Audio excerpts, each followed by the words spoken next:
ఆరోపణలు ప్రభుత్వం మీద చేసి ప్రజల్ని నమ్మించి ఓట్లు వేయించుకొని అధికారంలోకి వచ్చి మీరు చేసేటువంటిది మోసం ఇదంతా కూడా ఈరోజు ప్రజలు గమనిస్తూ ఉన్నారు. ప్రజల పక్షాన వైఎస్ఆర్ కాంగ్రెస్ పార్టీ జగన్మోహన్ రెడ్డి గారి నాయకత్వంలో పోరాటం చేస్తుంది.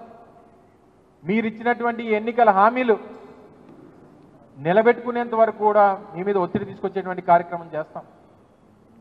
ఇప్పటికే మీరు ఈ 10 నెలలు ఈ 9 మాసాల్లో రాష్ట్ర ప్రజలకి మీరు ఇచ్చినటువంటి హామీల ద్వారా అమ్మఒడి ద్వారా ఒక 10,000 కోట్ల రూపాయలు అప్పు అయిపోయారు.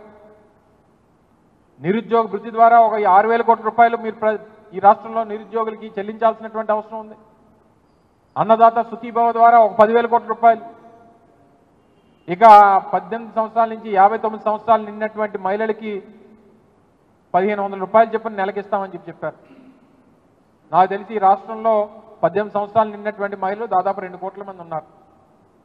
అంటే 18 సంవత్సరాల నుంచి 59 సంవత్సరాలు పోనీ అలా తీసుకున్నా పోనీ 1,75,00,000 నుంచి 1,80,00,000 మంది ఉన్నారు. వారికి మీరు ఇచ్చినటువంటి ఎన్నికల హామీ ద్వారా మీరు కేటాయించాల్సినటువంటి ఈ డబ్బు దాదాపు 27,000 నుంచి 28,000 కోట్ల రూపాయలు, ఒక్క రూపాయి కేటాయించలేదు. నిరుద్యోగులకి 20 లక్షల మంది నిరుద్యోగులకి 3,000 రూపాయలు చొప్పున నెలకు 600 కోట్ల రూపాయలు చెల్లించాలి. అంటే సంవత్సరానికి 7,200 కోట్ల రూపాయలు చెల్లించాల్సినటువంటి పరిస్థితిలో ఒక్క రూపాయి కేటాయింపు బడ్జెట్లో లేదు. ఫ్రీ బస్సు కింద దాదాపు 2,500 కోట్ల రూపాయలు బడ్జెట్లో కేటాయించాలి, బడ్జెట్లో లేదు. అలాగే 3 సిలిండర్లకు సంబంధించి 4,500 కోట్ల రూపాయలు బడ్జెట్లో కేటాయించాల్సినటువంటి పరిస్థితి వస్తే 2,500 కోట్ల రూపాయలు అందులో కేటాయించి చేతులు దులుపుకున్నారు. ఫ్రీ బస్సు గురించి అడిగితే గతంలో అనేక సందర్భాల్లో మీ అందరికీ తెలుసు, కర్ణాటకలో ఫ్రీ బస్సు పెట్టారు, తర్వాత హైదరాబాద్లో ఫ్రీ బస్సు తెలంగాణలో కాంగ్రెస్ పార్టీ చెప్పింది, ఆంధ్రాలో అవి రెండు చూసి మీరు హామీ ఇచ్చారు. అడిగితేనేమో దసరా అన్నారు, దసరా వెళ్ళిపోయింది. తర్వాత అడిగితే దీపావళి అన్నారు, దీపావళి వెళ్ళిపోయింది. తర్వాత సంక్రాంతికి వస్తున్నాం అన్నారు, సంక్రాంతికి వస్తున్నాం సినిమా వచ్చింది తప్ప ఫ్రీ బస్సు రాలేదు. ఇప్పుడు మళ్ళీ ఉగాది అంటున్నారు. ఈయన చెప్పిన హామీలు మాటలు సినిమా పేర్లకు పనికొస్తున్నాయి తప్ప ప్రజలకు ఒక్క రూపాయి దీని ద్వారా ఒరిగింది లేదు అనేటువంటి విషయాన్ని తెలియజేస్తా ఉన్నాం. చంద్రబాబు నాయుడు గారు మన ఊర్లో ఒక సామెత ఉంటుంది, ప్రజలకి అన్నం పెడితే అరిగిపోద్ది, ఎవరికైనా చేరిస్తే చిరిగిపోద్ది, కానీ కర్ర కాల్చి వాత పెడితే జీవితాంతం గుర్తుండిపోద్ది అన్నటువంటి దానికి చంద్రబాబు నాయుడు గారు ఒక గొప్ప ఉదాహరణ. చెప్పినవన్నీ చేస్తే ఏముంటుంది, జనకు డబ్బు ఇస్తే ఖర్చు పెట్టించుకుంటారు, పిల్లలకి తిండి పెడితే అరిగిపోద్ది, ఏదైనా ఇచ్చిన మాట నిలబెట్టుకోకపోతే మోసగాడి కింద మనం మిగిలిపోతాం, జీవితాంతం గుర్తుండిపోతాం అని చెప్పి ప్రజలకి బుద్ధి వచ్చేటువంటి విధంగా చంద్రబాబు నాయుడు గారి తాలూకా వ్యవహార తీరుంది. ఇన్ని రకాలుగా ఈ రాష్ట్రంలో రైతులకి మేలు చేసేటువంటి పరిస్థితులు లేవు. మొన్ననే మనం చూసాం, ఈ పక్కనే నిరుద్యోగులు గ్రూప్ 2కు సంబంధించినటువంటి ఉద్యోగ అవకాశాల కోసం చివరిగా ప్రభుత్వంలో ఉన్నటువంటి ముఖ్యమంత్రి ప్రభుత్వం కమిషన్కి లేఖ రాస్తే పట్టించుకున్నటువంటి పరిస్థితుల్లో ఉన్నారు. వేలాది మంది యువత రోడ్ల మీదకి వచ్చి వారి తాలూకా ఇబ్బందులు చెప్పేటువంటి పరిస్థితి. తొలి సంతకం డిఎస్సికి దిక్కు దివాన్ లేదు. మొన్న చూశారు, మా చోడవరం నియోజకవర్గానికి సంబంధించి ఈ రాష్ట్రంలో మిగిలినటువంటి ఒక్క గోవాడ షుగర్ ఫ్యాక్టరీ రైతులు రోడ్డెక్కి ఆ ప్రభుత్వం నుంచి సహాయం అందక, ప్లాంట్ సరిగ్గా నడపలేక, ప్రభుత్వం నుంచి అందించాల్సినటువంటి పెట్టుబడి సాయం అందించక, రైతులకు ఇవ్వాల్సినటువంటి డబ్బు ఇవ్వక, కార్మికులకు ఇవ్వాల్సినటువంటి జీతాలు ఇవ్వక ఏ రకంగా రోడ్డెక్కారో రైతులు మీరందరూ కూడా చూశారు. రైతులు రోడ్డెక్కిపోయారు, యువత రోడ్డెక్కిపోయారు. ఇక చివరికి గ్రామాల్లోకి వెళ్తే మహిళలు కూడా తిరగబడేటువంటి పరిస్థితి ఈరోజు రాష్ట్రంలో కనబడతా ఉంది. ఇవన్నీ కూడా పక్కన పెడితే ఉత్తరాంధ్ర ప్రాంతం అమరావతికి 6,000 కోట్ల రూపాయలు చెప్పారు.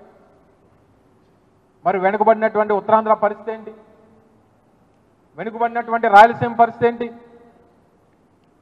మరి ఈ రాష్ట్రంలో ఇంక ఉత్తరాంధ్రలో ఉన్నటువంటి జిల్లాలు, వెనుకబడినటువంటి రాయలసీమలో ఉన్నటువంటి జిల్లాలు మీకు మీ ఆంధ్రప్రదేశ్ రాష్ట్ర మ్యాప్లో లేవా అని అడుగుతా ఉన్నాం ఈ ప్రభుత్వాన్ని. మీకు ఈ రాష్ట్రం అంటే అమరావతి మాత్రమేనా అని అడుగుతా ఉన్నాం. అమరావతి కోసం మీ సంపద సృష్టించుకోవడమేనా అని అడుగుతా ఉన్నాం. మీరు చెప్పినటువంటి సంపద సృష్టి అనేటువంటిది అమరావతిలో మీకోసం చేసుకుంటా ఉన్నారు తప్ప రాష్ట్రంలో ఉన్నటువంటి మిగిలిన ప్రాంతాల సంగతి ఏంటి? ఎన్నికల ముందు విశాఖపట్నం మెట్రో రైలు అన్నారు, ఉత్తరాంధ్ర సుజల స్రవంతి అన్నారు. ఈరోజు తీరా బడ్జెట్లో చూస్తే మేము తీసుకొచ్చినటువంటి పోర్టుల గురించి, మేము కట్టినటువంటి రామాయపట్నం పోర్టు గురించి, మేము కట్టినటువంటి మచిలీపట్నం పోర్టు గురించి, మేము కట్టినటువంటి మూలపేట పోర్టు గురించి, మా హయాంలో మొదలుపెట్టినటువంటి భోగాపురం ఇంటర్నేషనల్ ఎయిర్పోర్ట్ గురించి, మా హయాంలో తీసుకొచ్చినటువంటి ఇండస్ట్రియల్ కారిడార్ల గురించి మీరు గొప్పలు చెప్పుకోవడం ఏంటో ఇవన్నీ కూడా ప్రజలు గమనిస్తూ ఉన్నారు. ప్రజల పక్షాన వైఎస్ఆర్ కాంగ్రెస్ పార్టీ జగన్మోహన్ రెడ్డి గారి నాయకత్వంలో ప్రజల మధ్య ఇప్పటికే అనేక ఉద్యమ కార్యక్రమాలు రూపొందించాం. గతంలో రైతుల పక్షాన పోరాటం చేశాం. కరెంటు ఛార్జీలు పెద్ద ఎత్తున పెంచేసి 15,000 కోట్ల రూపాయల భారాన్ని రాష్ట్రంలో పేదవాడి మీద వేసేటువంటి పరిస్థితులు చూస్తూ ఉన్నాం. ఇప్పటికన్నా ఇచ్చినటువంటి మాట నిలబెట్టుకునేటువంటి దిశగా మీరు చెప్పినటువంటి ఆ 15,000 రూపాయలు చెప్పిన ఆ పిల్లలకి ఇస్తానన్నారు. 1,500 రూపాయలు చెప్పిన ప్రతి నెల మహిళలకు ఇస్తా ఉన్నారు. చదువుకున్నటువంటి నిరుద్యోగ యువతకి నెలకు 3,000 రూపాయలు ఇస్తా ఉన్నారు. 5 సంవత్సరాల్లో 20 లక్షల ఉద్యోగాలు అన్నారు. మొదటి సంవత్సరం అయిపోయింది. ఎంతమందికి ఉద్యోగాలు ఇచ్చారు? అంటే 5 సంవత్సరాలు 20 లక్షల మంది కంటే ఒక సంవత్సరానికి 4 లక్షల మంది. ఈ సంవత్సరంలో ఎన్ని లక్షల మందికి ఉద్యోగాలు ఇచ్చారో ప్రభుత్వం సమాధానం చెప్పాలి ప్రజలకి. మండలిలో మా సభ్యులు అడిగితే ఇస్తామని చెప్పాం కానీ మేము చెప్పాం కానీ ఇప్పటికి ఇంక ఇవ్వలేదు అనేటువంటి మాట ముఖ్యమంత్రి గారు కొడుకు చెప్తా ఉన్నాడు. మేము చెప్పాం కానీ ఇస్తామన్నామా అని చెప్పని అడుగుతా ఉన్నాడు. సో ఇన్ని రకాలుగా ఇన్ని మోసాలు కేవలం అధికారం కోసం ఏ గడ్డన్నా తినడానికి వెనుకాడం అనేటువంటి విధంగా ఈరోజు ఈ కార్యక్రమాలన్నీ చేశారు. తప్పకుండా వైఎస్ఆర్ కాంగ్రెస్ పార్టీ ప్రజల పక్షాన పోరాటం చేస్తుంది. ప్రజలకు ఇచ్చినటువంటి హామీలు ఏదైతే ఈ కూటమి ప్రభుత్వం